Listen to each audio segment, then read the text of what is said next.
We are now live. Hello, folks. Hey, okay, so I watched, as I said earlier, over on Paul Capaldi's when we were live over on Paul's channel. I finished watching the rest of um, how to cover up.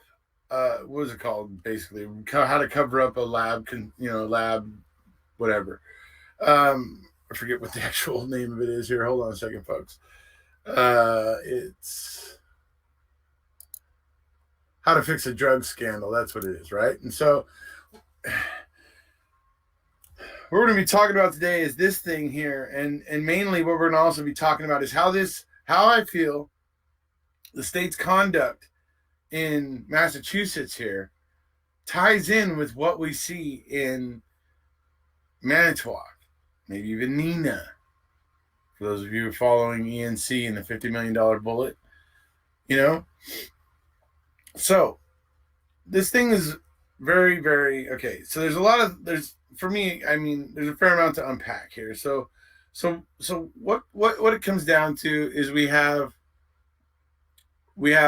basically two lab techs in Massachusetts. One of them, hi Sharon, one of them is at the Hinton lab, which is in Boston, and then one of them is at the Amherst lab, which is not in Boston. It's in western Massachusetts, essentially. So it basically, and these are the two main labs there, or whatever. Well, one lab tech is at Hinton, and that is Dukin, lab tech Dukin.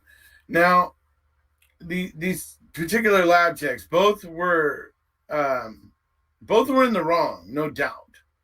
There's no doubt of the fact that these two lab techs were in the wrong. But what what what what what's important, I think, is the fact that Dukin, the first lab tech that started getting called out, what she was doing was I think a serious problem, and therefore the cases she handled, I felt, should have been looked at with a bit more scrutiny to begin with. And then we get to the lab tech.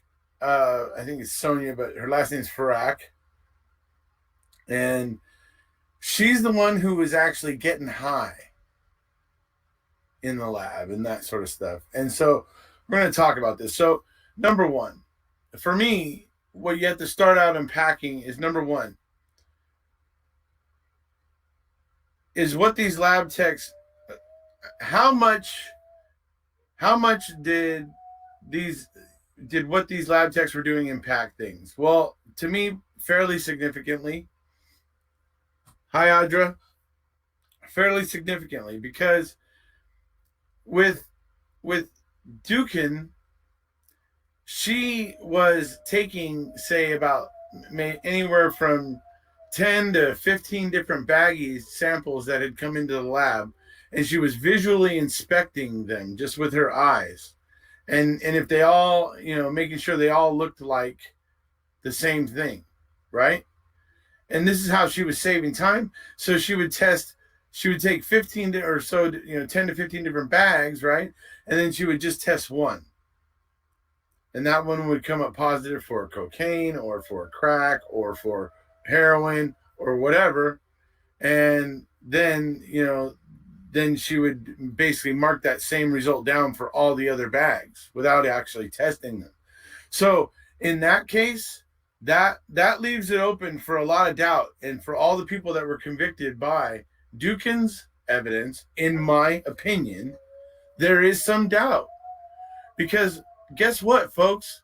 When somebody gets busted with something fake, you know why they're getting busted? It's because it actually looks like the real thing. Because that's when people are trying to sell something fake to somebody, they know it needs to look like the real thing. And so they find ways to make things that look like the real thing.